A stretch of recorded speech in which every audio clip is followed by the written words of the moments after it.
Halo, assalamualaikum warahmatullahi wabarakatuh. Jumpa lagi. Gimana kabarnya hari ini, Bang?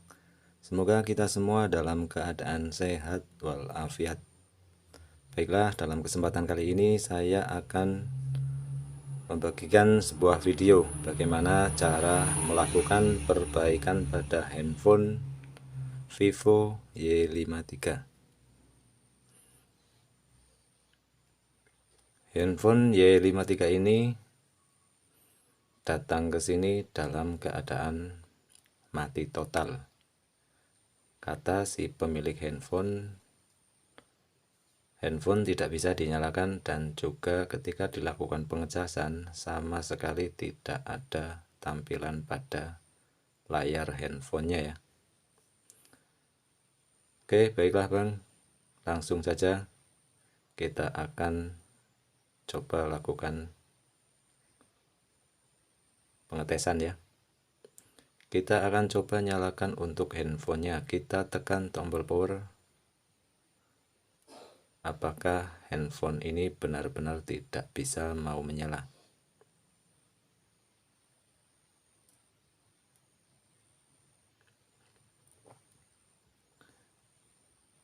Ya, setelah saya tekan tombol power, ternyata memang benar handphone tidak ada respon sama sekali. Oke, baiklah Bang.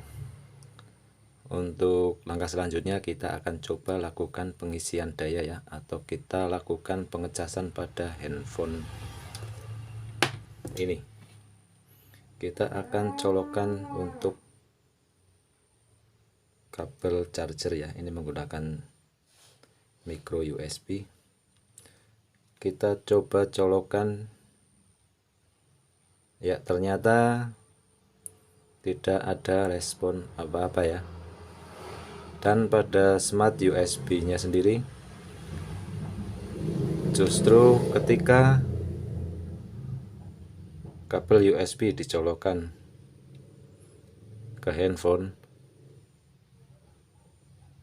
dia mati ya. Untuk smart USB nya sendiri justru mati. Kita coba lagi ya, dia mati kembali ya.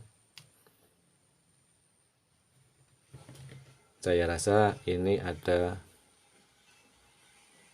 konslet ya, atau short di handphonenya sendiri, atau bahkan mungkin di konektor pengecasan ya. Untuk LCD nya sendiri ini sudah terbuka, dia sudah terangkat, jadi hanya fleksibel yang menahan ya. Mudah-mudahan untuk LCD nya sendiri dia masih aman. Akan tetapi untuk glass LCD nya sendiri dia sudah pecah di bagian atas, dan lumayan parah ya kalau menurut saya. Oke, baiklah, langsung saja kita eksekusi. Kita akan lihat bagaimana kondisi handphone ini. Kita akan bongkar untuk casing belakangnya. Kita lepaskan dulu untuk SIM tray-nya atau SIM lock-nya ya. Kita keluarkan dulu, lalu kita lepaskan untuk casing belakangnya ya. Ini dia penampakan dari Vivo Y53. Ini adalah fleksibel dari mainboard bawah ya, dari bezel ke mesin utama. Dan ini konektor baterai, ini adalah tombol power dan juga untuk tombol volume. Pada Vivo Y53 ini, jadi untuk penutup mesin hanya di bagian atas ya, dan di bagian bawah sini dia hanya semacam pengunci ya. Untuk masing-masing fleksibel dia berdiri sendiri atau tidak jadi satu kesatuan. Oke, baiklah. Langkah awal kita akan melepaskan dulu untuk baterainya. Kita akan melakukan pengecekan pada baterai apakah aman. Kita akan mengecek untuk voltase dari baterai itu sendiri.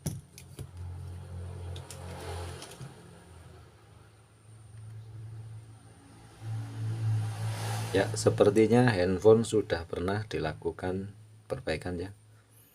Karena bisa kita lihat di sini ada stiker logo sebuah tempat servis biasanya seperti ini ya. Cuman sudah tidak jelas. Oke, kita lepaskan dulu untuk konektor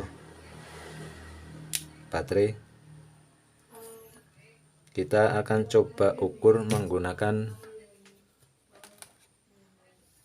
multitester digital ya. Kita setel di 20 volt. Lalu kita tempelkan jarum merah atau positif ke positif baterai dan jarum hitam ini negatif ke negatif baterai. Kita cari dulu untuk negatif dan positif baterainya.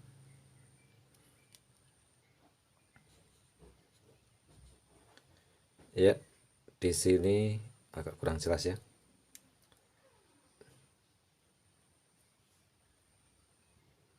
Untuk positif dia berada di sebelah kiri ya, dan negatif di sebelah kanan. Oke, langsung saja kita tempelkan untuk positif di sebelah kanan, sebelah kiri maksud saya ya, dan negatif di sebelah kanan.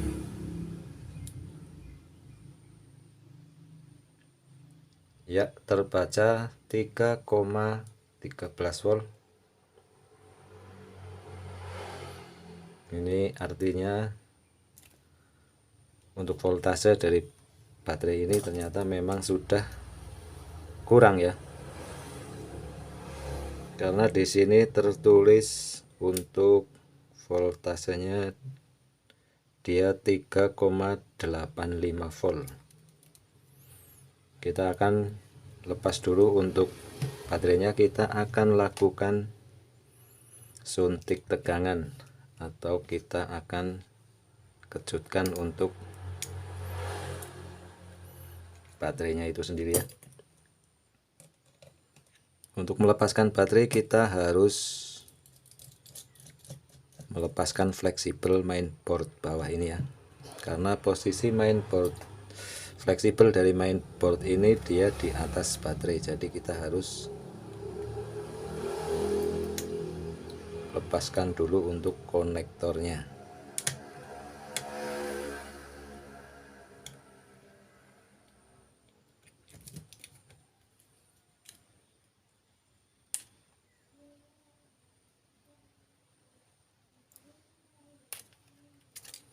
Ya, seperti ini.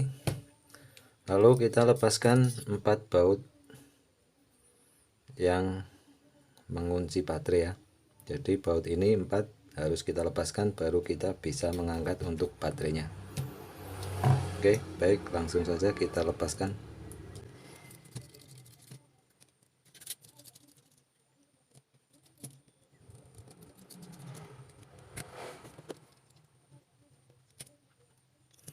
Baut baterai sudah kita lepas. Selanjutnya kita angkat untuk baterainya. Ini tidak menggunakan lem ya di bagian bawah karena sudah menggunakan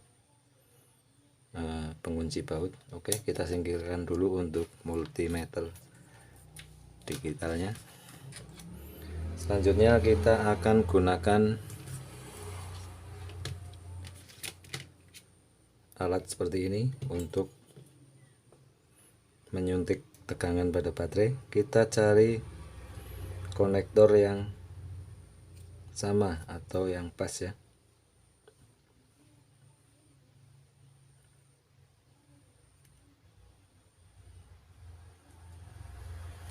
Sepertinya ini ya, kita coba ya. Ketika konektor sudah terpasang pada posisi yang pas atau konektor yang benar, dia akan menyala merah ya. Selanjutnya kita akan sambungkan ke adaptor.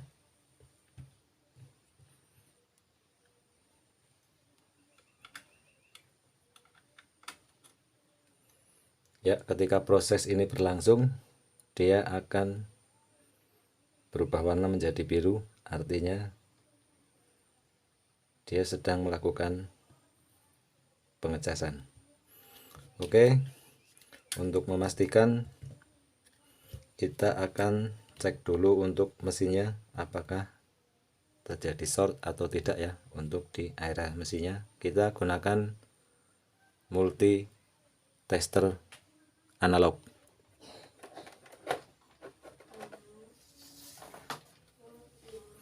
Ya, seperti ini ya. Kita setel di kali 1. Seperti ini, kita kalibrasikan dulu ya. Untuk positif kita tempelkan pada positif dan negatif pada negatif. Positif sebelah kiri tadi, sebelah kiri ya. Dan untuk negatif sebelah kanan coba kita tempelkan. Ketika jarum naik itu tandanya dia normal ya. Ya, seperti ini. Artinya dia normal. Lalu kita coba balik. Untuk negatif kita letakkan di positif mesin dan positif dari jarum kita letakkan di negatif. Ketika jarum bergerak berarti dia terjadi konslet. Akan tetapi ketika dia diam berarti untuk mesin ini tidak terjadi short atau konslet ya. Ya, jarum diam tak bergerak ya. Itu tandanya untuk mesinnya sendiri tidak terjadi short. Kita coba lagi, kita balik. Ketika positif jarum kita letakkan di positif mesin dan negatif jarum di negatif mesin, jarum akan bergerak. Ketika kita balik, jarum harusnya tidak bergerak. Seperti ini ya. Ini tandanya tidak terjadi short pada mesinnya.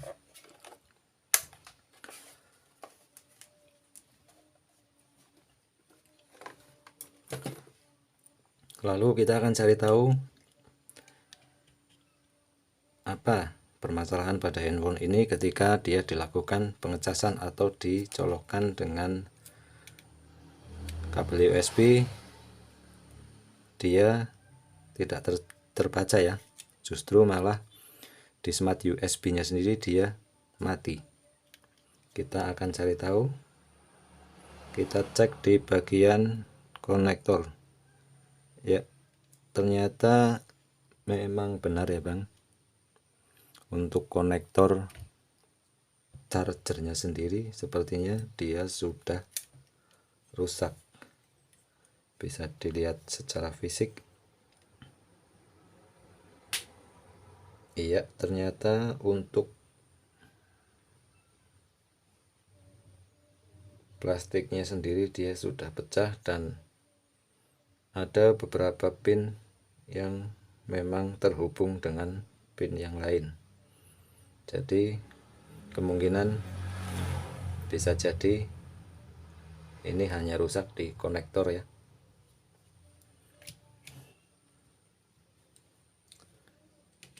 Oke, sambil menunggu kita coba bongkar dulu untuk buzzer bawahnya ya.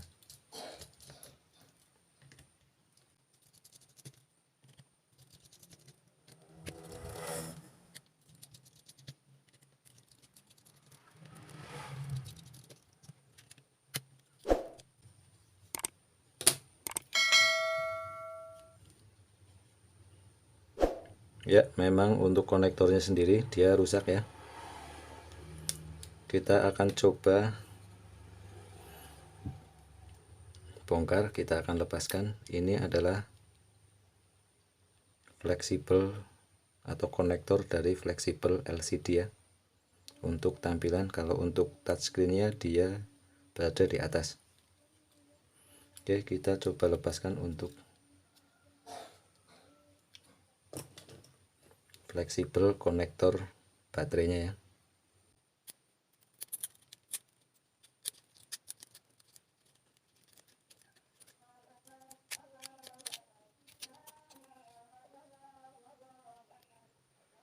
Ini sepertinya juga sudah pernah dipupok ya, atau dilobangi di area ini. Saya kurang paham untuk maksud dan tujuannya. Apa mungkin karena untuk mempermudah proses pengecekan pada komponen-komponen LCD-nya sendiri, atau bagaimana, saya kurang paham. Oke, baik Bang, kita next dulu untuk videonya. Saya akan coba carikan untuk fleksibel dari konektor cas ya. Oke, sambil menunggu baterai terisi setrum ya. Kita next dulu. Oke, baik Bang, kita sambung lagi ya. Ini alhamdulillah sudah saya carikan untuk fleksibel konektor dari chargernya ya, dan alhamdulillah nemu di sini ada. Jadi tinggal kita ganti ya. Oke, kita pasang dulu untuk fleksibelnya, akan tetapi kita akan tutup dulu untuk area dari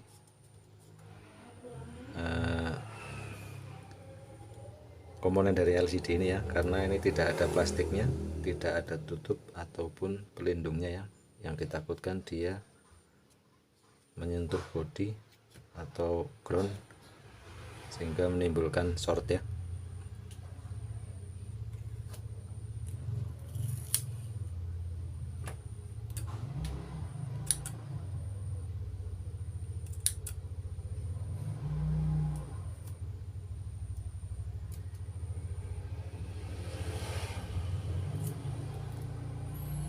Ya, kebetulan untuk solasi anti panasnya saya lagi kehabisan. Kita gunakan solasi bening seperti ini.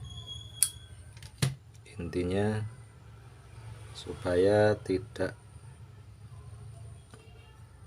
menempel pada ground.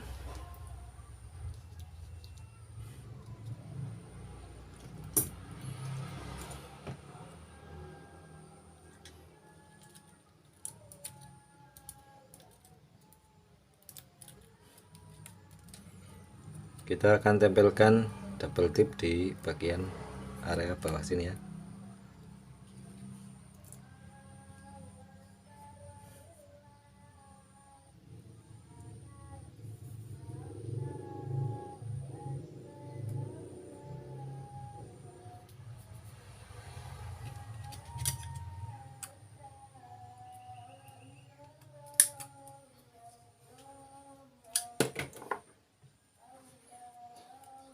Ini bertujuan agar dia merekat pada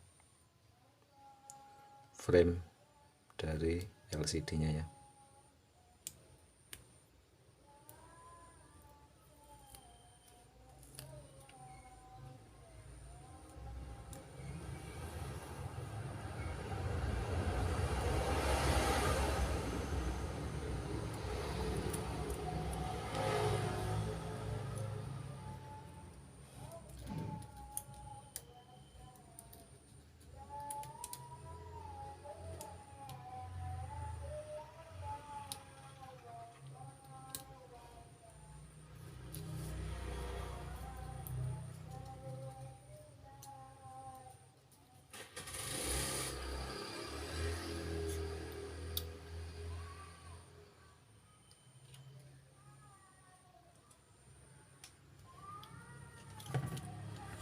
Lalu kita pasangkan kembali untuk fleksibel dari LCD ya.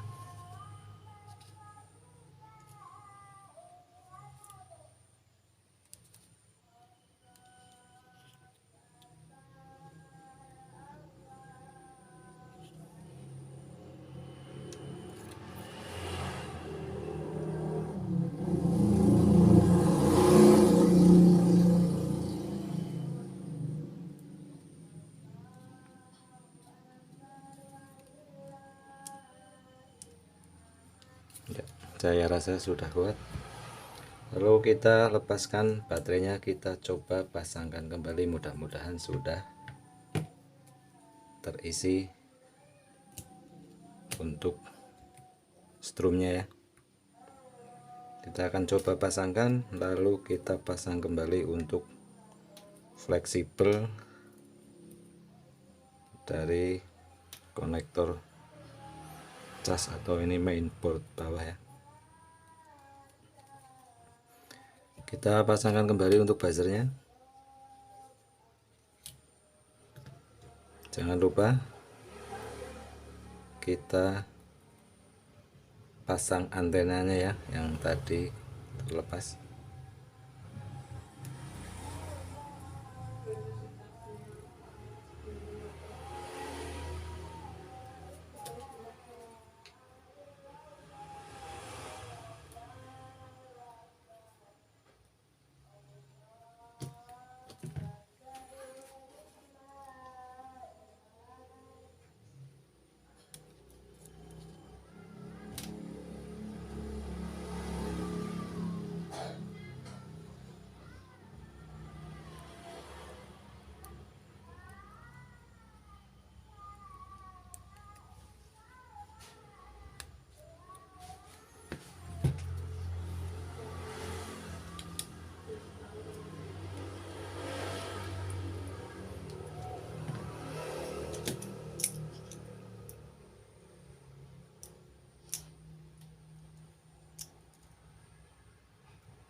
Kita akan pasangkan 2 atau 3 baut ya. Untuk bautnya tidak akan kita pasang semua, karena kita akan melakukan pengetesan terlebih dahulu.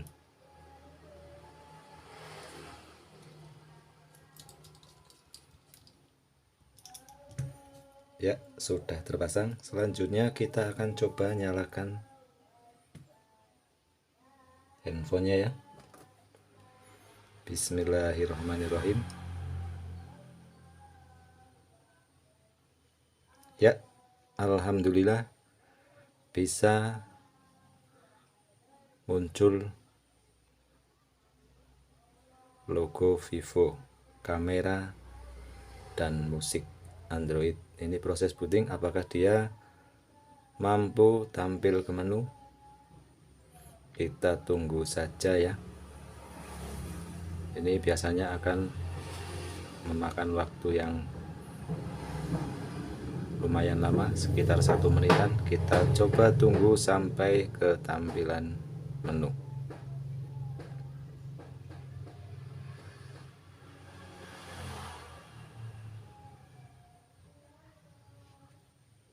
Ya, alhamdulillah sudah bisa tampil ke menu untuk LCD-nya sendiri. Oh,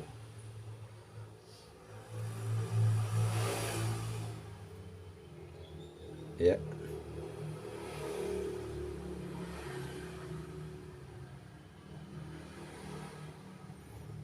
dan baterai sudah terisi kurang lebih 30%-an ini ya.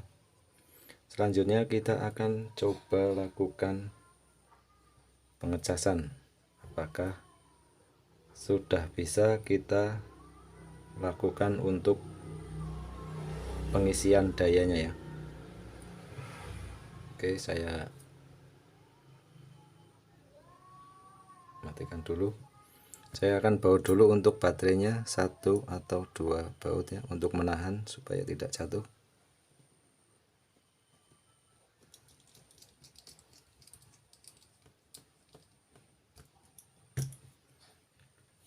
Ya, satu saja sepertinya cukup. Lalu kita akan sambungkan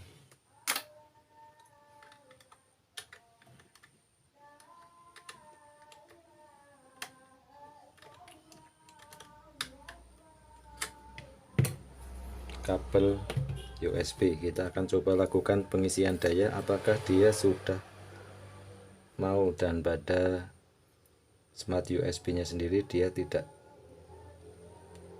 mati seperti tadi ya. Ya, alhamdulillah untuk smart USB nya tidak mati, dan bisa kita lihat ya Bang, ini proses pengisian baterai. Sudah ada notifikasinya ya, pada baterai sudah ada logo petir. Ini artinya handphone sudah bisa melakukan pengisian, dan pada smart USB sudah terbaca 0,89. Ini pengisiannya cukup lambat ya, tapi tidak apa-apa. Yang penting handphone sudah bisa menyala.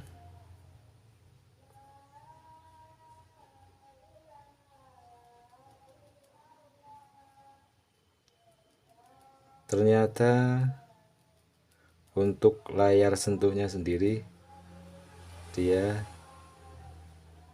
agak bermasalah ternyata ya. Jadi untuk bagian area sini ini tidak bisa disentuh. Kalau yang sini aman ya.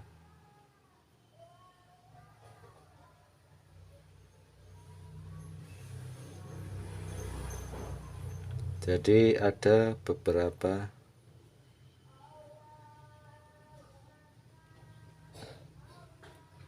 area tidak bisa disentuh ini ya. Oke, nanti kita akan konfirmasikan untuk layar sentuhnya, karena saya melihat fisik dari LCD ini sendiri dia masih bagus. Apakah mau diganti dengan LCD nya satu set, atau akan hanya dilakukan penggantian pada touchscreen nya saja. Nanti akan coba saya koordinasikan dengan pemilik handphone. Jadi untuk permasalahan pada Vivo Y53 ini sudah down ya, sudah bisa terselesaikan. Akan tetapi tidak saya rakit sepenuhnya, karena saya akan koordinasikan dulu dengan si pemilik handphone terkait dengan layar sentuh yang tidak bekerja secara normal.